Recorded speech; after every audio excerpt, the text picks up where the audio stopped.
Pessoal, boa noite, sejam bem-vindos. Esse é mais um Pausa.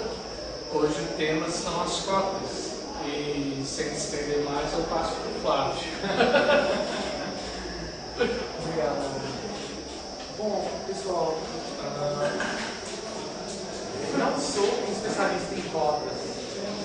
Isso significa que a minha fala é sobretudo o começo do debate que eu espero que a gente trave quando terminar.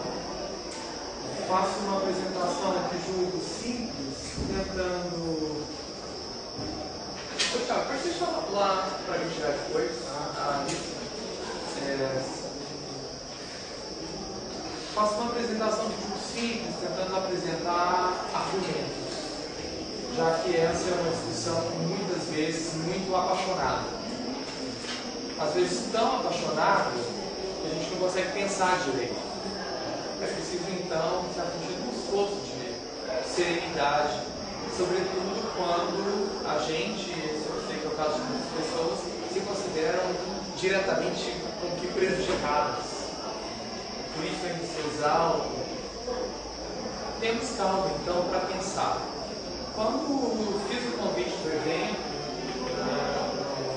naquela chamada de pausa, coloquei algum material para leitura prévia, para quem tivesse tempo. Um artigo do Lincoln Phillips, o voto do ministro relator, Lewandowski, da ADR 186, daqui a pouco comento isso, e também uma palestra do professor José Jorge Carvalho, da UNB, que eu considero muito interessante. Ele é um grande especialista, ele sim, de cotas. Dessa discussão da ação afirmativa. Parto então desse material, que tentei organizar no meu modo, tem claro as limitações da minha compreensão do assunto. Mas espero que eu consiga me fazer minimamente claro para a gente começar depois. Em particular, para vocês colocarem em xeque alguma coisa que eu observo.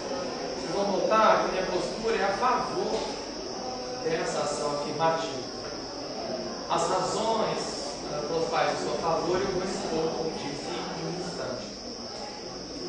Só que antes de tratar exatamente da argumentação, eu acho que há um ponto importante a pensar, em que serve como uma espécie de grande introdução ao assunto.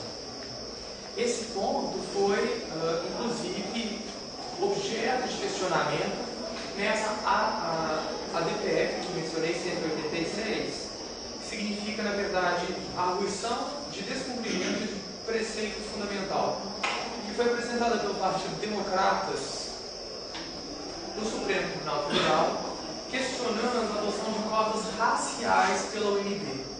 Esse julgamento se deu em 2012. Aquele voto que disponibilizei, como disse o ministro relator Ricardo Lewandowski, foi o voto que ele proferiu naquela ocasião, se posicionando da seguinte maneira: as cotas raciais são constitucionais. O que isso significa? Que elas não ferem, então, o artigo 5º da Constituição. Que é aquele artigo que diz, está aí no papelzinho que eu escrevi para vocês, o artigo 5º da Constituição: todos são iguais perante a lei, sem distinção de qualquer natureza. As ações afirmativas, em particular as cotas, parecem colocar em xeque esse artigo. Para bolas, se nós somos todos iguais perante a lei, como pode haver então um tratamento especial para um determinado grupo? Como é que isso se justifica? Somos todos iguais. A impressão que se tem em um primeiro olhar era que as mesmas regras, as mesmas políticas deveriam valer para todo mundo do mesmo modo.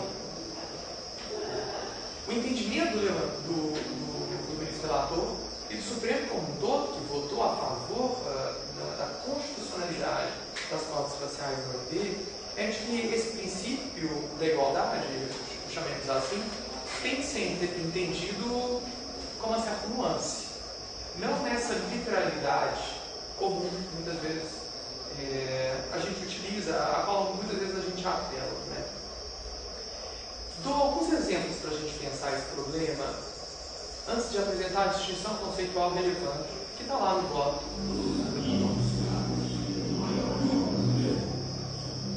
Vai ter trilha atenção. O tratamento que é dado a deficientes ou portadores de necessidades especiais, convenhamos que é um tratamento diferenciado, que normalmente a gente não coloca em xeque. A mesma coisa quando há uma fila para idosos e gestantes. No certo sentido, também é um tratamento diferenciado. Olha, eu cheguei primeiro, mas eu estou aqui na fila com a minha senha há meia hora, acabou de chegar um idoso, acabou de chegar uma gestante, e essa pessoa passa na minha frente. Por que isso se dá dessa maneira? Por que esse tratamento para esses grupos, idosos, gestantes, deficientes? Reparem que é um tratamento, se a gente quiser chamar assim, desigual, que não levanta grandes problemas. A gente convive com isso e a gente acha justo que as pessoas recebam, por assim dizer, esse favorecimento. Reparem que a mesma coisa, meu terceiro exemplo, a mesma coisa acontece com relação aos impostos. Pensem nas alíquotas de imposto de renda. Nós temos péssimas alíquotas de imposto de renda no Brasil, mas há diferenças nas alíquotas.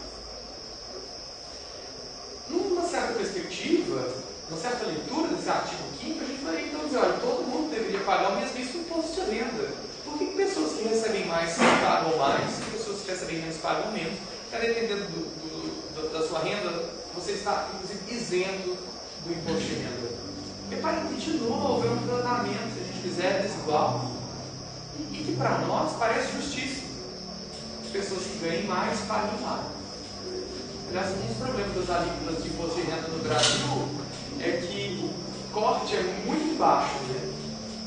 Uma figura de classe média apertada, como pessoa física, tem a mesma alíquota do Eike Batista, do Antônio Emílio de Moraes, das figuras mais ricas do Brasil, ao que aos meus olhos parece escandaloso. A gente deveria ter mais faixas, com mais alíquotas mais altas para as pessoas que são verdadeiramente ricas, né?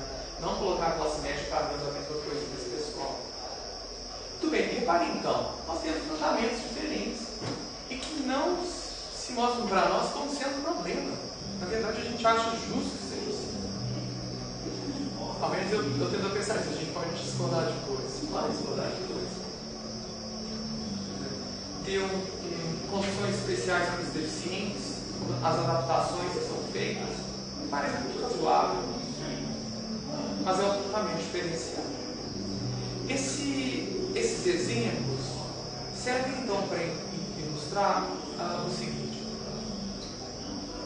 a igualdade não deve ser pensada como um tratamento rigorosamente igual para todo mundo, como se só assim nós fizéssemos jus ao artigo 5º. Ou há outras passagens da Constituição, eu entreguei para vocês também o preâmbulo da Constituição, notem ali, eu marquei em negrito, se fala de assegurar uma série de coisas, entre elas assegurar a igualdade. A mesma coisa no inciso 4º do artigo 3º, também passei para vocês. Um dos objetivos fundamentais da República Federativa do Brasil é promover o bem de todos, sem preconceitos de origem, raça, sexo, cor, idade e quaisquer outras formas de discriminação. Ora bom, como eu dizer, uma leitura no primeiro olhar parece indicar então que todos deveriam ser tratados da mesma maneira. Só que esse princípio não precisa ser pensado desse modo. É possível que a gente faça uma distinção conceitual que aparece lá no bloco do Lewandowski, que eu vou colocar aqui no quadro.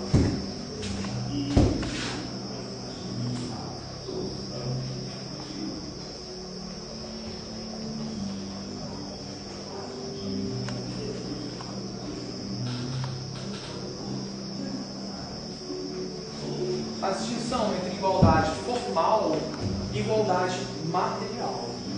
Deixa eu ver.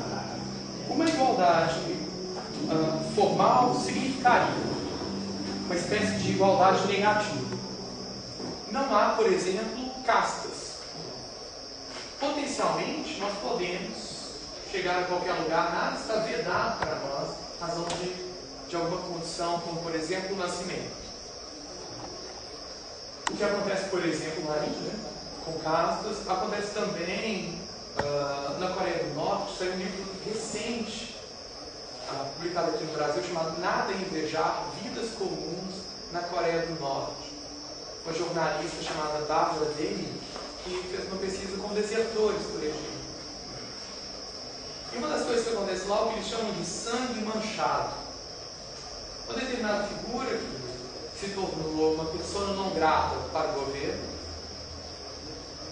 contamina, por assim dizer, 3 gerações da sua família. Daí a expressão sangue manchado. Então, a essas pessoas, essas 3 gerações, estão vedadas uma série de possibilidades lá na Coreia do Norte. De ingresso no partido, por exemplo, e outras coisas. Pelo simples fato de pertencerem àquela família. Reparem, então, que se assim é, não podemos falar da igualdade formal, porque algumas possibilidades são simplesmente vedadas para vocês. Também não se pode falar, nesse caso, de igualdade material. A igualdade material é o que permite pensar as ações afirmativas.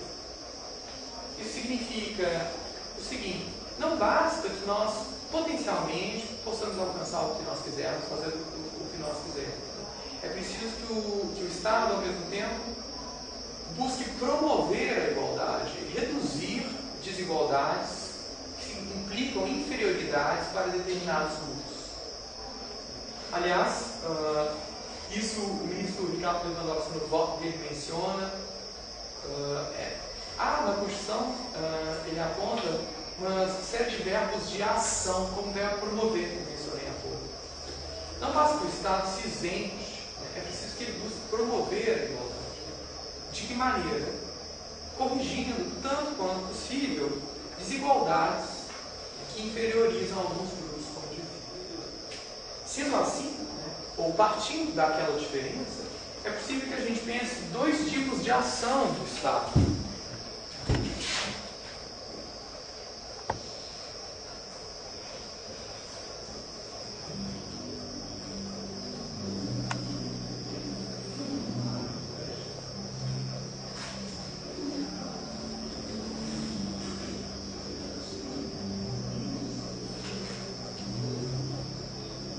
São as políticas universalistas, se a gente quiser, que estão voltadas para todo mundo, sem nenhum tipo de restrição. São políticas, se a gente quiser, estruturantes. E, por outro lado, as chamadas ações afirmativas, que já não se voltam mais para todo mundo, indistintamente, mas se voltam para grupos particulares, padecem de algum tipo de desigualdade que os inferioriza, como eu disse, uma desigualdade relevante, que precisa ser corrigida. Reparem que isso não significa que todas as desigualdades têm que ser corrigidas. Só aquelas que representam algum tipo de prejuízo. A gente quer também, e aliás isso está na Constituição, assegurar a diversidade. Mas há algumas desigualdades que já são problemáticas.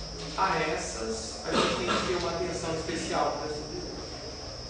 Aí, em termos gerais, a grande justificativa das ações afirmativas, ao mesmo tempo da possibilidade da ação afirmativa. E em se tratando de cotas, que é o tema da nossa conversa de hoje, convém a gente pensar, em particular, porque a história começou daí, nas chamadas cotas raciais. A partir dessa noção, eu apresento um primeiro argumento.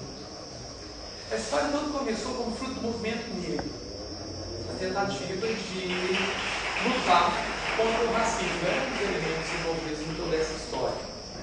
E o primeiro grande argumento que apareceu, nesse caso, a favor das cotas, é o que a gente pode chamar do argumento compensatório.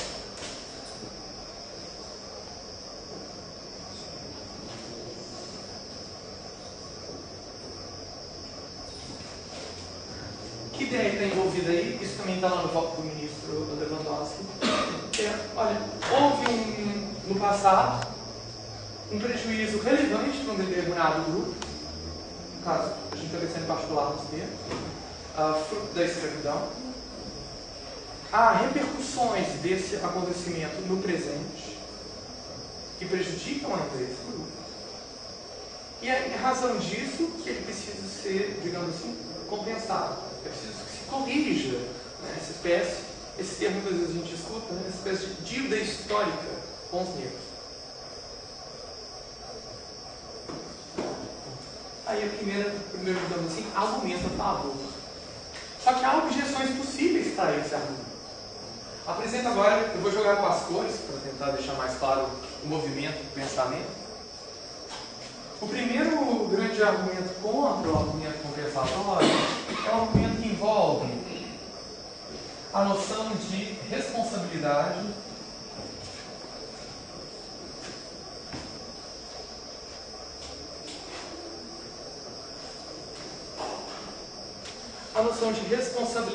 coletiva.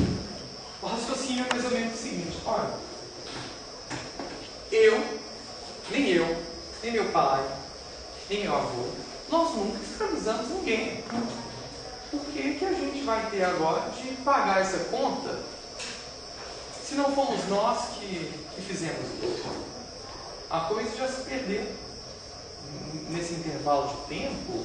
E eu próprio, né, a pessoa pode pensar assim, eu próprio não tenho responsabilidade pelo que fizeram lá atrás. O que eu tenho a ver com isso? E esse é o contra-argumento a partir da noção de responsabilidade coletiva. Por quê? Porque o que o argumento compensatório pressupõe? Pressupõe que a gente pode atribuir responsabilidade a grupos. O grupo dos brancos, lá no passado, foi responsável por isso. E o grupo dos negros foi o grupo que prejudicava. Sendo assim, agora, no momento presente, a gente inverte a coisa. Né? E o grupo dos brancos, que lá foi favorecido, agora pagará o preço da compensação necessária e justa. Pensa a pessoa que defende as cotas raciais nesses termos, em razão daquilo que aconteceu. Mas reparem, como eu dizia, como esse raciocínio pressupõe a noção de responsabilidade coletiva, que a gente não precisa aceitar, não é tão fácil assim de aceitar. Você assumia o ônus enquanto participante de um grupo, sendo que você não ainda a rigor pertencia ou estava vivo no momento em que aconteceu o prejuízo ao outro grupo. Mas ao argumento da responsabilidade coletiva, a gente pode estar a favor. Agora a favor, que é pensar o seguinte: tudo bem, você João, você Maria, você não fez nada, você nem estava vivo. No entanto, você obteve benefícios, ainda que indiretos, em razão daquilo que aconteceu lá. Então,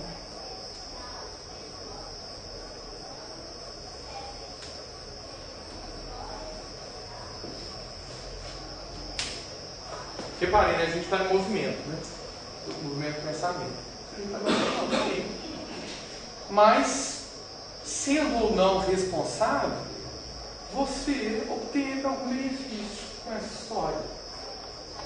Então, não venha me falar que você não tem nada a ver com isso.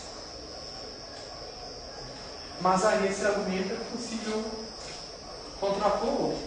Ele diz, tudo bem, houve sim benefícios indiretos, mas a gente não consegue estabelecer exatamente quem e em que medida foi beneficiado. Que a gente pode chamar de argumento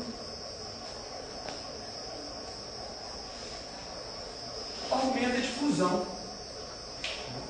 Essa cadeia de benefício e de prejuízo como que se diluiu ao longo do tempo, e agora a gente não consegue estabelecer com segurança quem, em que medida cada pessoa foi beneficiada ou prejudicada.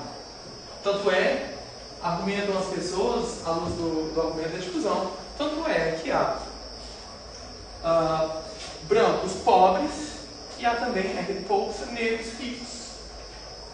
Significa que aquilo que aconteceu lá atrás não foi determinante, né, no sentido forte, né, como se determinasse completamente o que nós experimentamos hoje no presente. A coisa está difusa. Ao menos se a gente pensa em termos exclusivamente, digamos assim, raciais. Reparem, então, que essa linha de raciocínio, que partiu do argumento compensatório, que chegou aqui no argumento da difusão, parece não ser uma boa linha argumentativa ao menos aos meus olhos, e no limite da minha compreensão do assunto, não me parece ser um bom argumento, como eu dizia, para justificar as cotas raciais. Mas talvez essa linha de raciocínio sirva para a gente defender outro tipo de cota. Exatamente, uma cota social. Vamos pensar assim, uma cota cujo condicionante básico não é raça, mas é renda. Então aqui a gente chega à conclusão que o condicionante básico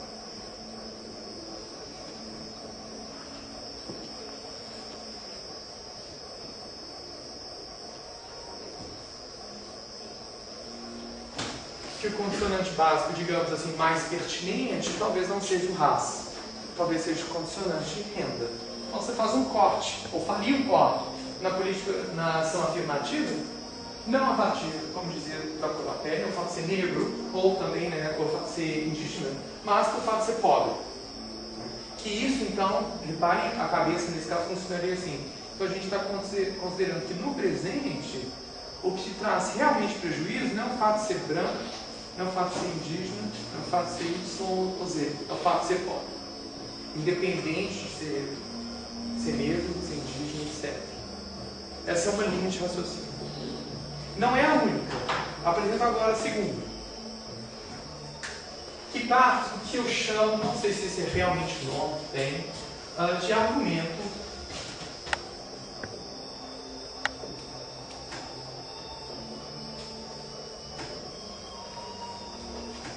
argumento da diversidade. Reparem que está de azul, tá? Teoricamente está a cor. Né? O argumento da diversidade envolve um raciocínio de natureza pouco diferente do raciocínio compensatório. Por quê? O argumento compensatório tem uma dimensão retroativa. Então, se a gente olha para o passado e tenta compensar alguma coisa que aconteceu lá. O argumento da diversidade já tem, digamos assim, uma outra perspectiva, que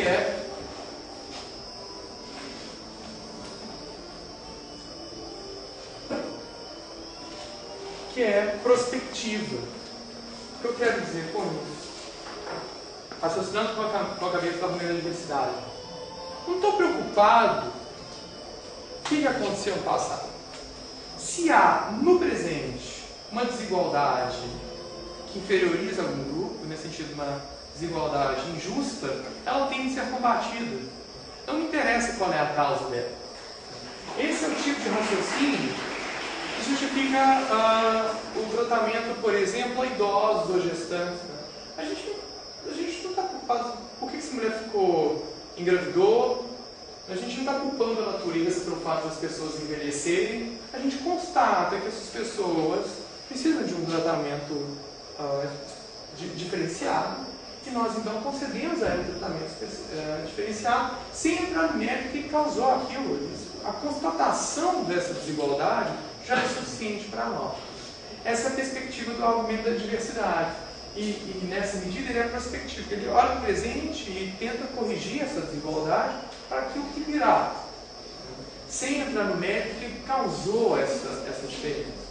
O argumento da diversidade tem, na verdade, três perspectivas. Né?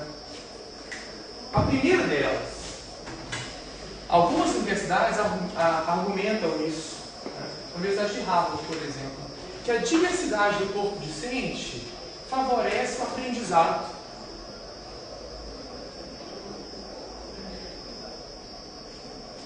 Primeiro elemento. Segundo elemento do argumento da diversidade, que essas pessoas, uma vez formadas e tendo que a universidade formando diversos, isso favorece a coesão social.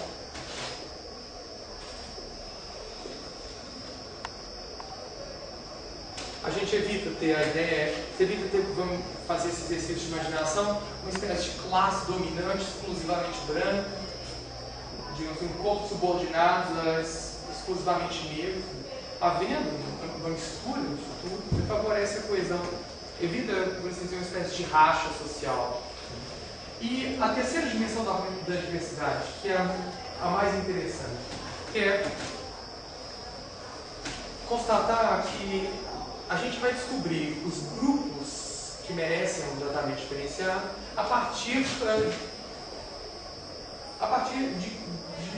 que lugar, de que maneira? A partir dos indicadores.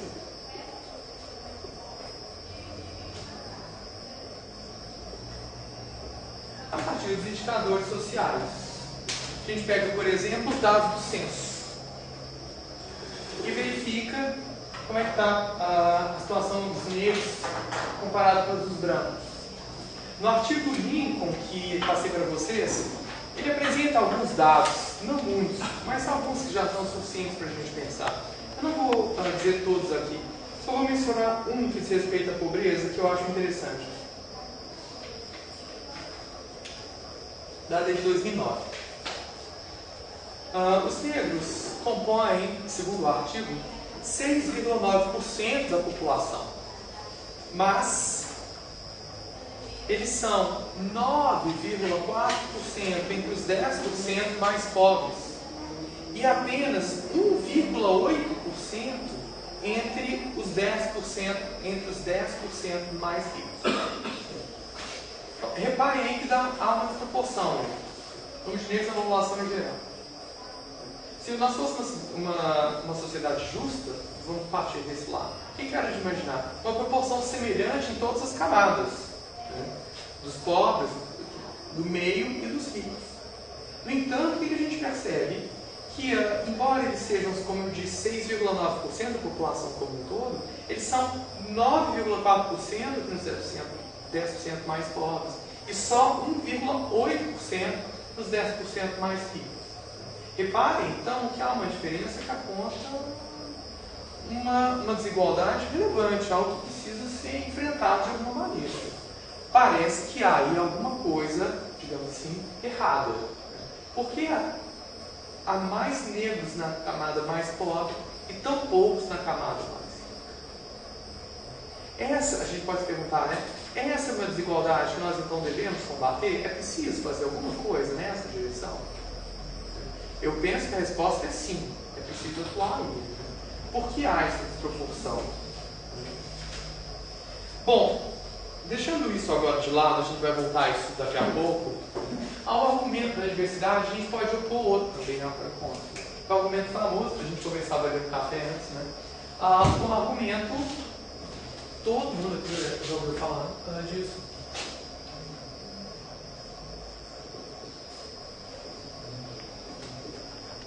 Que é a noção do mérito. Os jornais, as revistas, quando se posicionam contra as cotas, muitas vezes apelam para o mérito. Então, olha, é o seguinte: a universidade é uma instituição meritocrática, daqui a pouco a gente vai pensar sobre isso. Logo, o mérito tem que ser o critério de admissão. Só que o mérito aqui, o que significa, em termos simples? Significa o resultado num exame cognitivo, né? Um exame linear, o mesmíssimo exame, mas agora coerente, o mesmíssimo exame aplicado para todo mundo. Daí as melhores notas, teoricamente, dessa perspectiva, representariam maior mérito. Menores notas, menor mérito. Mérito como resultado comum desse exame. Os críticos do mérito dirão que, peraí, primeiro elemento, que criticam o mérito. Se perguntar assim, o mérito ou o resultado do exame, né? Isso realmente aufere, capta o mérito? Esse exame linear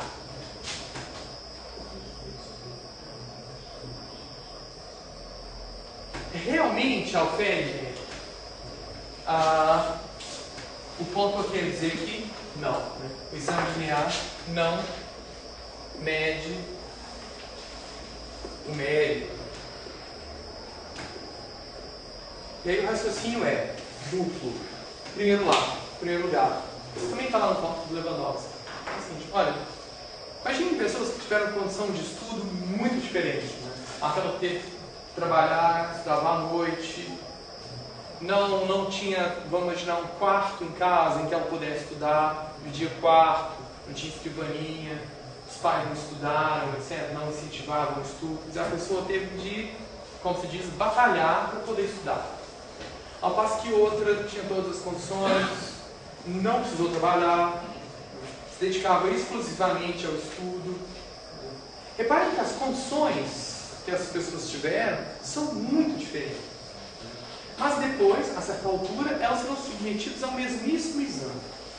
Mas se elas tiveram condições tão diferentes, será que esse exame é justo? Será que ele realmente vai medir o mérito? É quase a ideia que está por trás, é como se fosse participar de uma corrida, ao ponto de chegada, que é o mesmo para todo mundo. Mas algumas pessoas partem do marco 0, outras partem do marco 20. Mas se elas têm que chegar ao mesmo lugar, quem partiu do marco 20 levou uma vantagem, porque quem partiu do marco 0. Sobre essa mesma linha de raciocínio, é possível pensar o seguinte: então, pode acontecer que quem tirou, vamos imaginar que a pessoa tem que tirar 60, né, que normalmente é a média, mas não no ensino superior. Nas nossas escolas também, no ensino médio fundamental. A pessoa tem que tirar 60, então vamos lá, tirou 60. Mas essa que tem todas as condições, boa escola, uma família que incentivava os estudos, uma escrivaninha e tal. E outra que não teve nada disso. E que essa que não teve nada disso, apesar de tudo, conseguiu tirar 50. Será que essa pessoa que tirou 50 não teve, na verdade, mais mérito do que essa que tirou 60? Tendo em vista todos os obstáculos que ela teve de ultrapassar? Talvez essa diferença de notas não revele uma diferença do mérito. Talvez o contrário, em algumas circunstâncias, pode ser que tenha obtido uma nota, digamos assim, inferior, numericamente inferior. Pode ser que essa pessoa, no fundo, tenha muito mais mérito do que aquela outra. Mas a nossa medida é linear, né? Esse exame rigorosamente igual para todo mundo. Será então que ele é justo? E será que ele realmente ofere mérito? Bom, quem faz esse tipo de questionamento considera, né, por meio desse raciocínio, penso eu, que não, que esse exame não mede exatamente o mérito. Então, convenhamos, não vamos falar de mérito nesse caso, porque essa prova aí, em última instância, falha para realmente captar o mérito. Só que há um outro elemento nessa história que também coloca em xeque o mérito, mas agora é um raciocínio um pouco diferente. O raciocínio diz respeito à finalidade ou o objetivo das instituições de ensino superior.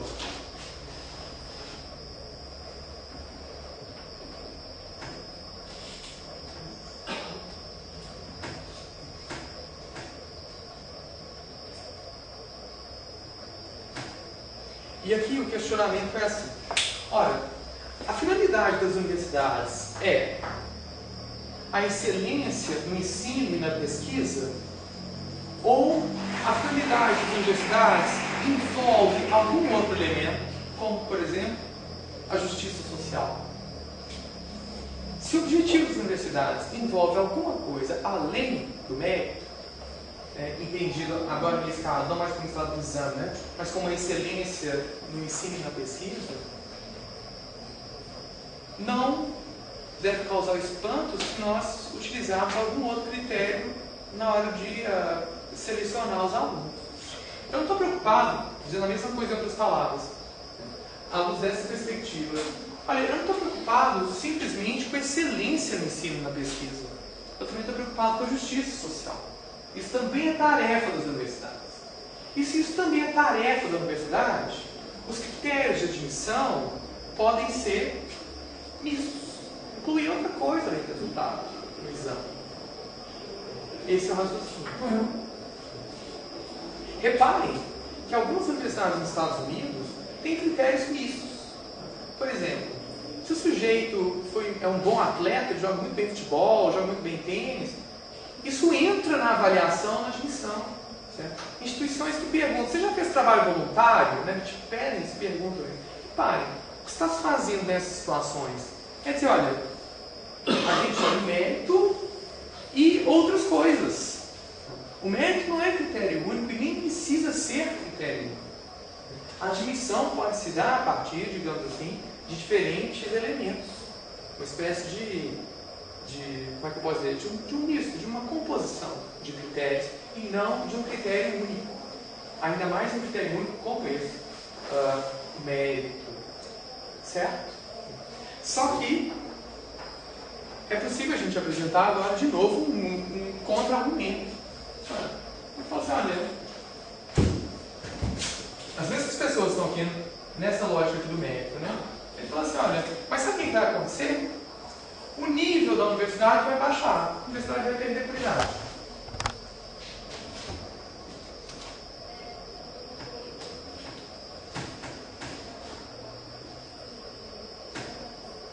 Baixar o nível da universidade. Entra nessa cadeia. Bom, aí tem dois elementos no contra-argumento.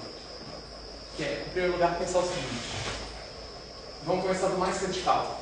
Que é, olha, mas se um dos objetivos da universidade é também a justiça social, se o mérito, aliás, se a qualidade abaixar um pouco, não é problema.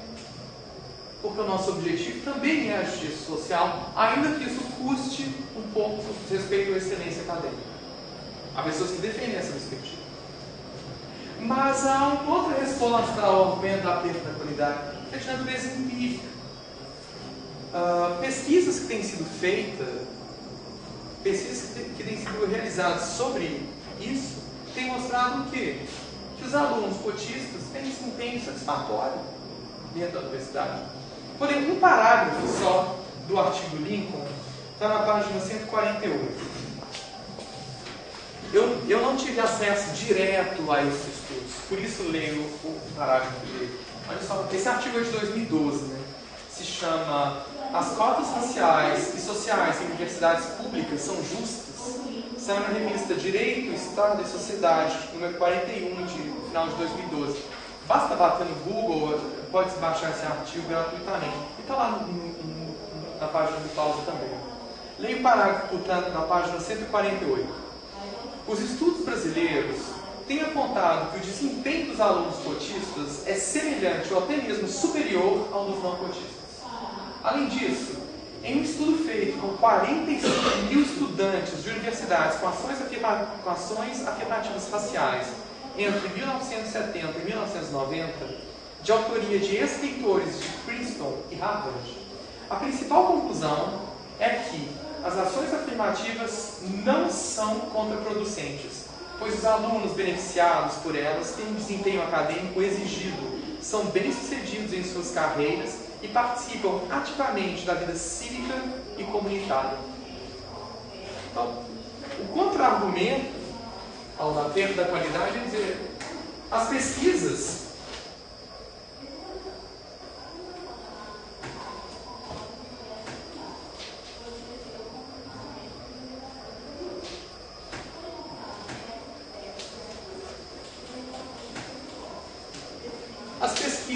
têm revelado que não tem havido perda da qualidade. Que o fato de a universidade receber cotistas não tem interferido na qualidade do ensino, na excelência acadêmica. Mas reparem que esse tipo de objeção só pode ser respondido realmente por meio de estudos. Né? Não parece também ser à toa que a própria lei de 2711 prevê análise daqui a 10 anos. Certamente não apenas, engolei. Ela prevê uma revisão não apenas em razão desse elemento, da possível perda de qualidade, mas para avaliação da política dos assuntos climáticos como um todo. Talvez até para avaliar os funcionantes básicos que foram determinados pela lei. Bom, o passo seguinte do então, depois da gente pensar isso aqui, as duas linhas argumentativas, a primeira do argumento compensatório, que acabou chegando aqui numa conclusão, qual vai ser o condicionante básico. A gente pode colocar a mesma pergunta aqui, a partir da análise dos indicadores sociais. Apresentei aquele com relação à pobreza, a diferença entre brancos e negros. Há um outro dado interessante do Enem de, deixa eu conferir a data, do Enem de 2012, que revela que a média de notas das escolas particulares é 17% maior que a média de notas das escolas públicas. Certo? Então, a gente tem esses dois tipos de dados, ao menos são dados que eu tenho para apresentar aqui para vocês, que colocariam a seguinte pergunta: bom, sendo assim, qual que vai ser o condicionante básico que a gente vai adotar a partir dos indicadores que a gente tem? Vai ser raça, como aquele da pobreza parece indicar? Ou será o fato de ter cursado o ensino médio em escola pública? Como esse dado do Enem parece indicar, é uma espécie de vantagem pelo simples fato de ter estudado em escola particular. Uma nota de 17%. Fato é, a Lei 12.711 de 2012, que eu passei para vocês, não vou ler, a lei ela é relativamente curta, mas eu quero que a gente leia, mesmo assim, dois ou três artigos. Isso que eu passei para vocês é a lei na íntegra, tal como ela foi publicada no Diário Oficial da União, certo? Lei número 2.711, de 29 de agosto de 2012. Essa lei acabou de fazer um ano. Dispõe sobre o ingresso nas universidades federais e nas instituições federais de ensino técnico de nível médio e dá outras providências. A Presidenta da República, assim está publicado no Diário Oficial da União, a Presidenta da República faz saber que o Congresso Nacional decreta e eu sanciono a seguinte lei. Artigo 1º.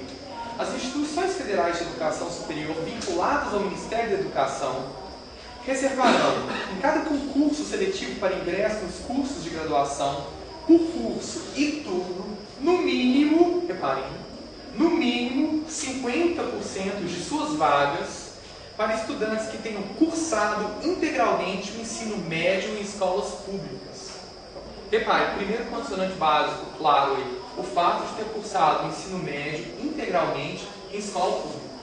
50% das vagas, aliás, no mínimo 50% das vagas, segundo a lei, devem ser reservadas a esse grupo de estudantes. Parágrafo único. Do preenchimento das vagas de que trata o caput deste artigo, 50% deverão ser reservados aos estudantes oriundos de famílias com renda inferior, igual ou inferior a um salário mínimo e meio, per capita. Artigo 3º, que é importante também para entender a formulação da lei. O segundo foi vetado, como está aí, né? Em cada instituição federal de ensino superior, as vagas de que trata o artigo 1º desta lei serão preenchidas por curso e turno por autodeclarados pretos, pardos, indígenas. Antes de eu continuar a leitura, reparem, autodeclarados, não para uma comissão para avaliar quem é negro, quem é pardo, quem é sujeito, ele próprio preenche o documento se classificando. Isso aí já foi questão polêmica, né, como naquele caso lá do NB, os irmãos gêmeos, uma comissão jogou negro, o outro branco. A solução aqui, autodeclaratória. Instituto Rio Branco faz a mesma coisa. Não sei se vocês leram no Globo na semana passada, um cara que passou para a segunda fase, tendo se declarado negro, o Globo publicou a foto do cara e você olha e fala assim, pô, como assim esse cara é negro? Bom, critério autodeclaratório, tem as suas limitações também. Não sei se o que pode dar isso, né?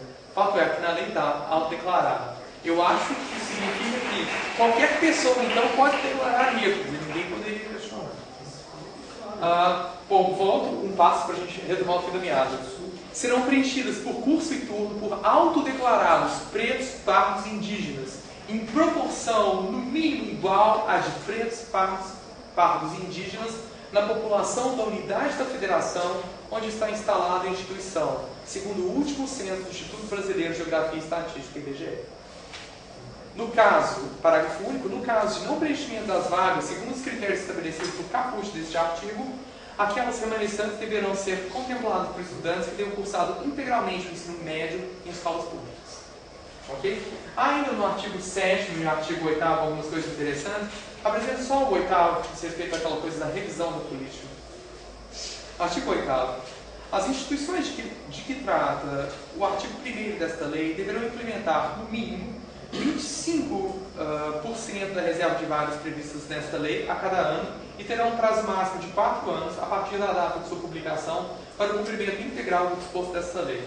Me confundi. Bom, aqui dá um prazo para as instituições, né?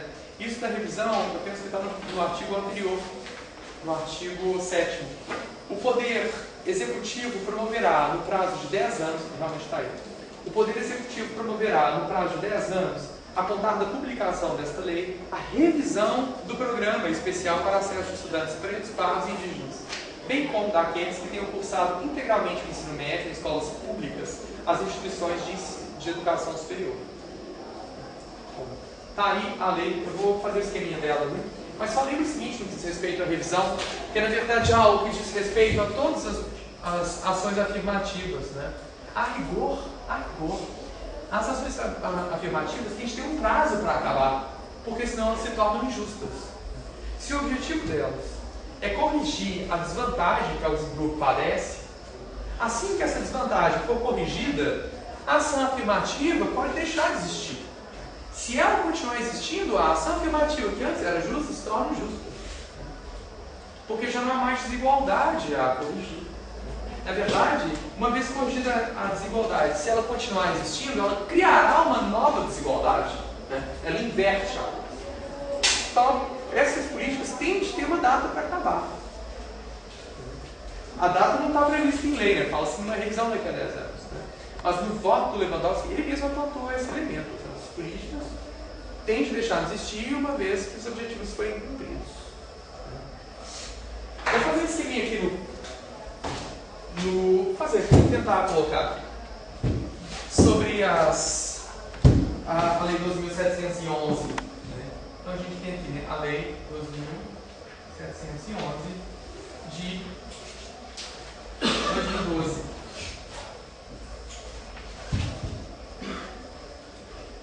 Temos 5% das vagas, né? 50 livre concorrência, 50 ou, como está na lei, né? No mínimo 50 para quem fez o ensino médio em escola pública, integralmente em escola pública. Então reparem, primeiro condicionante básico, né? Se você fez o seu ensino médio inteiro na escola pública, você está dentro. Reparem que isso aqui coloca o problema que a gente tem no Brasil, escolas públicas de ensino médio de excelente qualidade. Cefetes, IFETs, certo? Colégios de aplicação, como o Colônia lá de Viçosa, são ótimas escolas. Tá? Mas o estudante dessas instituições entram aqui na cota. Tá? A lei não previu esse tipo de exceção. Muito bem, desses 50%, que correspondem, eu vou colocar aqui 25%, pensando que é 25% do total, ok? São para estudantes cujas famílias têm renda per capita bruta menor ou igual a um salário mínimo e meio. E os outros 25% para quem está acima disso. Repare então que o condicionante aqui passou a ser o quê? Renda. E o terceiro elemento que está aqui presente, no caso onofro,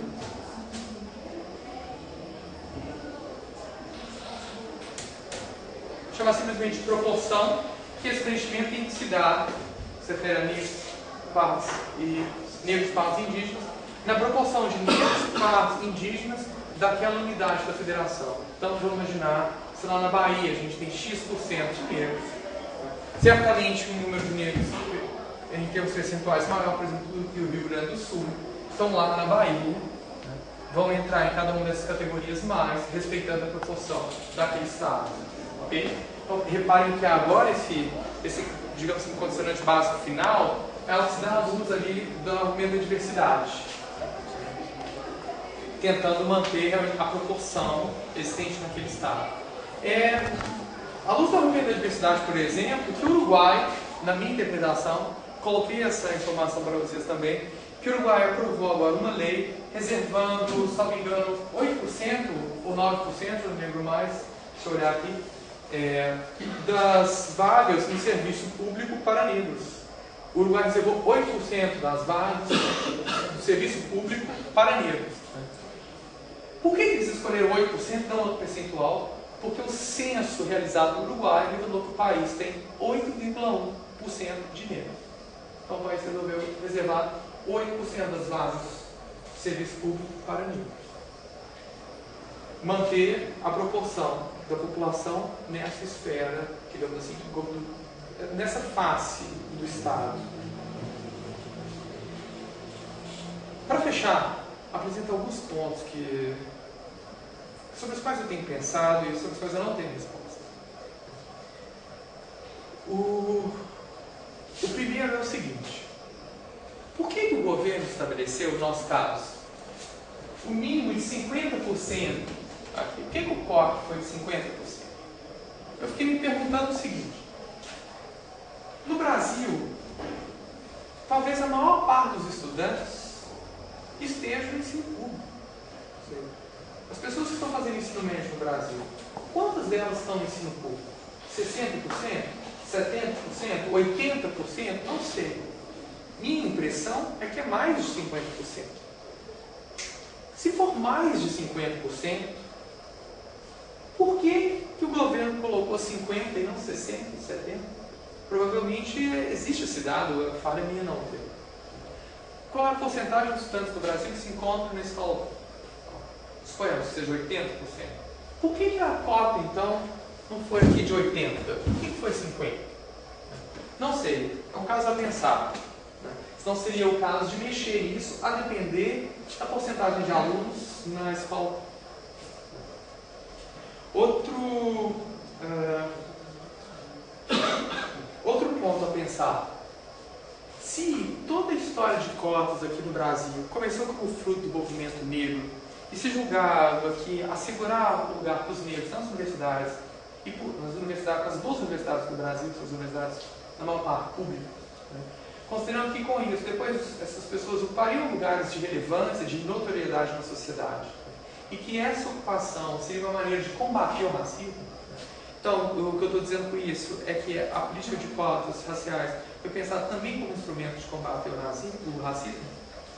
Será que nessa formulação aqui da Lei de 2.711, será que assim também a gente vai conseguir combater o racismo? Supondo, evidentemente, que o racismo exista. A gente sabe no Brasil pessoas que dizem que não existe. Eu tendo a pensar que existe sim racismo no Brasil. Será que a gente vai conseguir combater esse mal? Para fechar, digo simplesmente o seguinte: né? Como é difícil formular uma política pública?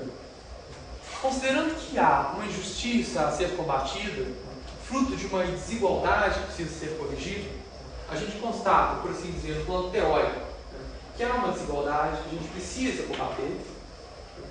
Como depois, ou como para combatê-la, transformar essa percepção numa ação prática, né, numa ação afirmativa.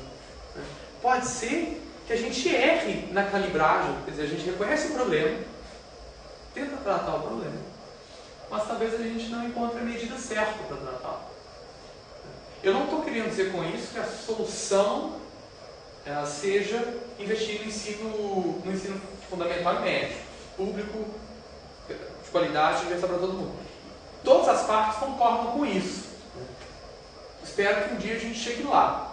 A questão se coloca: enquanto a gente não chega lá, o que a gente faz? Uma espécie de política emergencial. Mas a gente nem pode errar a mão nessa política emergencial, que tem data para acabar. Eu espero que tenha data para acabar, quando a gente não mais precisar corrigir essa grande desvantagem que parece ser, segundo o governo, e é realmente estudar no ensino público.